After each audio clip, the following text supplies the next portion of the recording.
what he said. He said, "What'd you call me? What'd you call me? What'd you call me?" People, oh. I mean, what's up, guys? Michael Ray Newman here. Welcome back to the Inside Edge with Kevin E. the Monster Millennial and the great Edwin Britt in studio, live in studio, all the way from North Carolina. My brother from another mother, and he is here deep in the heart of Texas. What's up, bro? Love being in the good state of Texas, the great state of Texas. Let me rephrase that. One time we were in Nashville. We're speaking. We had been. I mean, I don't know what we had been on a 14. It was Knoxville, but who's counting? Okay, whatever. Okay.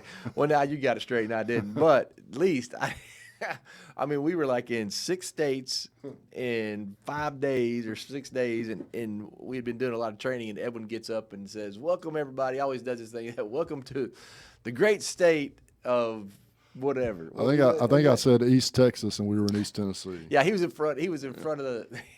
We had just been in East Texas, though. Yeah, it went over like a lead balloon, I can tell you that. Well, I was in the back of the room, and he gets up on his riff starting the day, doing better and good. You know, he's doing this this thing and getting everybody all involved. And all the crowd, they were like with him, man. He got them all excited, and they're smiling. They're standing up. It's great. And I'm back there just kind of looking at my little phone or doing something, and all of a sudden I heard out of the side of my ear, East Texas, and I just went, "What?" And then everybody there, man, the whole room, 4 of those boys got all upset, and everybody. They turned on him quick. But you didn't even catch it, did you? I think I ultimately caught it. I mean, I'm a little slow, man. I'm from North Carolina, you know. So I just was like, "Man, what, Bubba? We're in Texas." I think I had to even tell him that. yeah, you know those Hilton Garden Inn hotels all look the same, man. Ooh, oh man, you know they kind of changed things up on us with the Hilton. They used to always clean your room. Yeah, no more. They come in and clean it. Now you got a request. So I had a plan. Edwin and I have been traveling together for about 7 years, and Edwin has all the points. When we get there, if I check in with Edwin, they give me cookies, water, Mr. Newman. I mean, they treat me like top notch because Edwin always checks in first, and then he's like, "Got me," and then all of a sudden they're giving me all this VIP treatment. Swag. Yeah, man.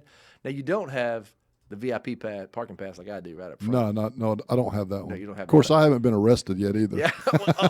No, you weren't arrested. Woo. I'm kidding. Well, I was arrested, but not for that. Not for that. Yeah. I wasn't planning on going there, but I have a confession to make to you, man. All right, go ahead. And I've been planning on doing this. I actually told my wife about it about 3 years ago. So Edwin, one time, early in our travels, they forgot to clean Edwin's room. And he's like, "Man, they didn't clean my room." And I kind of giggled because I told him, "Don't worry about cleaning Edwin's room." So since then, every time we travel somewhere more than a day, that happens a lot to you, doesn't it? It does. And Edwin goes, "Man, I don't know why he never cleaned my room." And I'm just saying, when about 20 years from now, when we retire, I want to tell him that. But now COVID came in, they don't clean your room, so I figured I'd tell you that. Oh, man, I tell you, that is really good. And you always seem so concerned and interested. You know, "Really, man, they didn't clean your room?" I said, "Dude, I called and said they didn't clean my room, man." Sorry, What's wrong with this hotel? I pop on and say, "Yeah, it's Edwin Britt. No, don't worry about cleaning my room." And man, Edwin get all fired up, man. I still want my extra towels too, because Edwin likes to walk around a certain way. Easy. Anyway, that's fun, man. All right, brother. Hey, welcome, like I said, to the Inside Edge. Remember, as you're listening to this podcast, I hope you have a good time with us like we have. We want you guys to make it about you. Whatever you're doing, wherever you are in the world listening to this right now, I hope you're consuming it, having a little bit of fun, but make it about you. Think about your life, how you can get better, and the people that you need to impact to make yourself the best person you can be.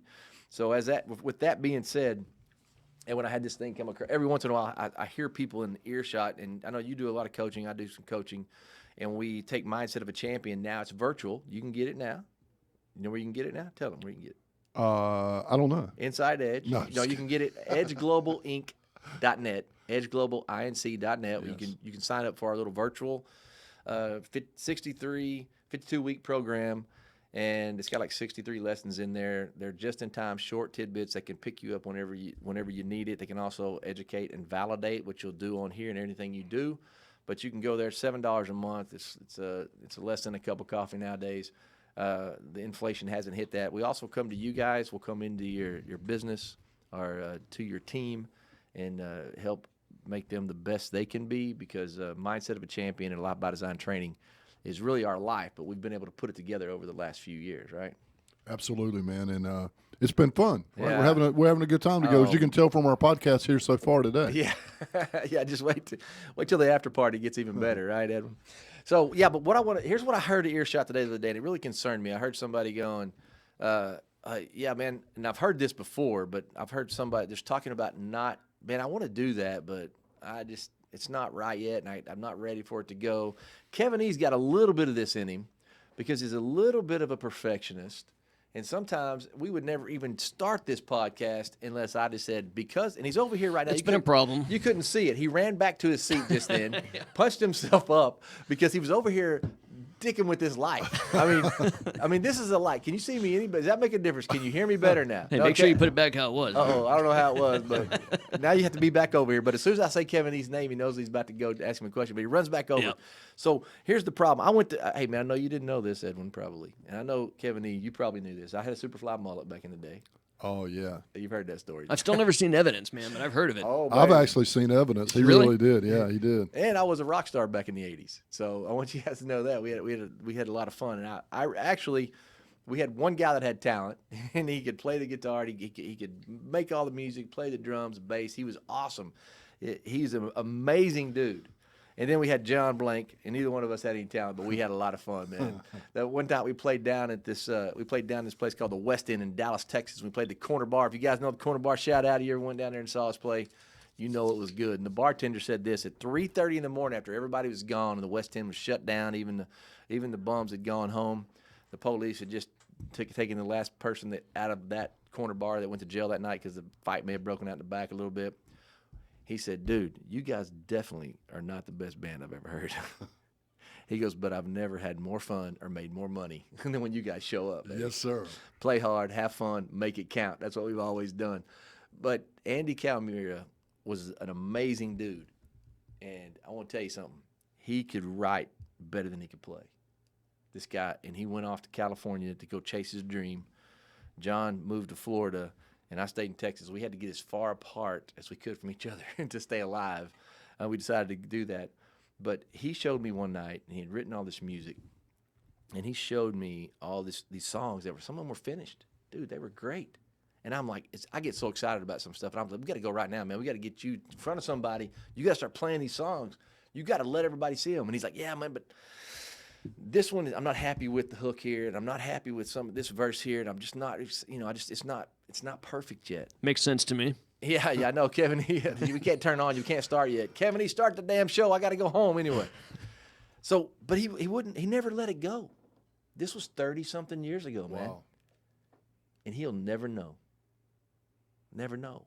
And I said that day, finish is better than perfect, man. Get it out there. And if I had done that with my life, and it's caused me a lot of failure, a lot of pain, a lot of skin knees, a lot of blood, because I sometimes do it too early. Our process is, the first T in trust is think, plan, prepare. The T. I happen to skip that. Then you relate, uncover a need, offer a solution. But I take massive action first, and then we get into, oh yeah, maybe I should have thought that out better, mate. So there is definitely a middle ground, but you got to be prepared, guys, to put it out there. Let yourself be embarrassed. We have a thing, we built this technology that we were able to build for generational money, Ed, when this company bought it, Fortune 500 company. The smart guys built it, and I turned into being just like the mediator, back and forth guy, but it turned out really well. But we let the field direct the build. Now, what does that mean? That means we let people in the field tell us, and I said, here, try this out. Tell me what you get out of it. Is this good? Does this suck? What's going on with it? And the guy would say, yeah, this is good, this sucks. And then they would say, can you do this with it? I'd say, I guess what I could do. So if you just put it out there, you got to be willing to get a little egg on your face, because that's okay. So true, Michael, man. And I've heard you tell a version of that story, but it's so powerful. And for those listening, let it resonate with you, right? Oliver Wendell Holmes said this: the great tragedy in life isn't the sudden loss of life, though tragic. It's that most of us go to our grave with our best music still inside us, yet unplayed. What do you need to do today? What have you got to take, right? And as you were talking about that, Michael, I pulled up some lyrics to a song because I heard it several months ago. I was attending a concert, and I thought about you and I thought about me. But I'll add a little levity here first. You know, when I first talked about being a professional speaker, some of my friends, man, they laughed at me, right? They were like, dude, do you know where you're from? You're never going to be. And then I said, hey, I'm going to go to Texas and meet Zig Ziglar. And they went, yeah, right. How much money are you having to pay to go see him? Like, you just wait till he comes to North Carolina. I said, no, he's invited me. Oh, yeah, right. You know, so I had some friends, and you probably got some friends that didn't believe in you, try to steal your dreams. You know what I did? I found a solution to that, Kevin E. I just went and got me some new friends, brother. That's right. Hey, man, he got stuck with me. Now we're doing No, it. see, now I got great friends. But I heard this song, and it's called "I'm with the Band," and you said something that resonated with me. Little Big Town plays this, and they said, "Sweet Gypsy Highway, won't you let me chase my dream? 'Cause I got a song to take me there, and it's something to see, something to see." Last night I was in Memphis, tonight in New Orleans. Tomorrow I'll be miles from here. It ain't nothing to me. It ain't nothing to me. Go chase your dreams, man. Pack up your suitcase and go. The last part of that song says, Lord, I was born with a suitcase in my hand. Michael and I know a lot about being on the road, and people think that's glamorous, living a life that few could understand. Sometimes it gets so confusing that I don't know where I am, but I always know who I'm with. And I think about Michael and I say, I'm with the band. And as long as you can be with people that believe in you, that are passionate and purposeful, then you've got a song to sing. You got to go sing that song, man. Yeah, dude, you got it. And what did he? Oliver Wendell Holmes said that we go to our grave with our best music inside us. Yes. Man, that's called regret. I've seen it, and you guys know a little bit of that story. But man, I just get chills when you say that because I know what regret looks like. I've seen someone all of a sudden know what their end was going to be. And the words and the regret and the expression is, you don't want to live that. Yeah. You got to take your shot, man. And I've got a story that, and I've learned to take my shot because of other people's failure. Because I'm not going to leave it there. I'm okay. I can put a Band-Aid on it, and I can, put some super glue in there, and then cut the scar, and let's go to work, man. I mean, I'm not worried about that. I lose sleep on the things, the chances I did not take. I lose sleep on that one play I could have thrown and I didn't. That I think about those things.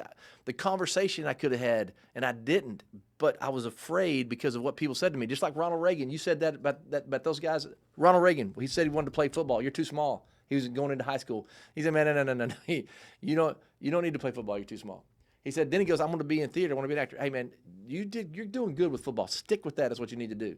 He goes, I'm going to try acting. No, don't do that. He goes, I think I'm going to go be governor of California. He went and said, I'm going to be governor of California. Guess what? No, man, dude, hey, you're an actor. You're an actor, man. You're kind of a comedian now sometimes. You're funny. You're a good actor. Let's just stay right. Don't get out of your comfort zone. Stay there. What if he hadn't broken his comfort zone? He was governor. Then he said, you know what I want to do? I think I'm going to be president of the United States. You guys know the ending. They said, no, you're a little California governor.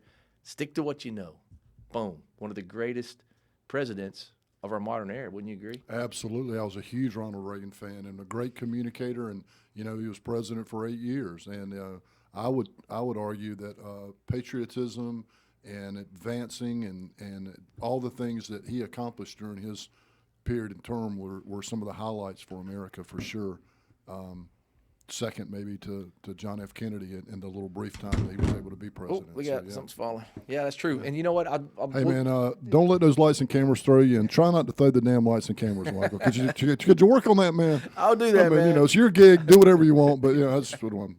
Suggestion. You ever heard of blowing a china closet? Yeah, I've been referred to as that a few times. Hey, man, always take your shot. That's what I want you guys to get out of this. And I've learned this when I was 10 years old, and my dad was one of those auto guys. He's an auto man. I'd be driving around with him when I was 4, 5, 6, 8, 10 years old, and he'd be like, boy, somebody ought to start mowing that apartment complex over there. That'd get a good little gig. Somebody ought to put those signs out. Somebody ought to open up his gas station. Somebody open up his bowling alley. And one day, when my brother and I, Bruce, we were just real close together in age, and then we turned around and my mom was pregnant with my brother who's 10 years younger than me, 9 years younger than me, and my dad had a chance to open up a bowling alley in DeSoto, Texas, next door to us, and our neighbors were bowling alley owners in Duncanville. So I was like so excited. He went everything, and this is how I remember the story in little old 1,200 square foot house we grew up into, and you've heard some of that, but then we walk in and they were like, oh, we can do it, Dad. We're going to do it. We're going to do it. We got a shot. We finally are going to do it. We're going to get it all done. He finally got that. As they were talking, and he was talking to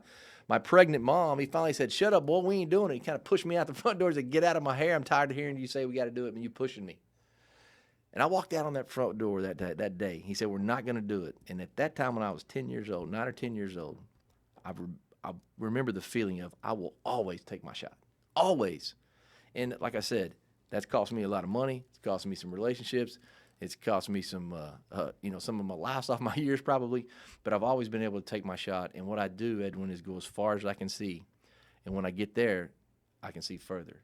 Sometimes it's a pivot, but it's always bigger. It's always better. The lessons I learned from taking my shot and whatever vertical or industry I'm in, I've been able to use what I learned in that journey, in that season, in that moment.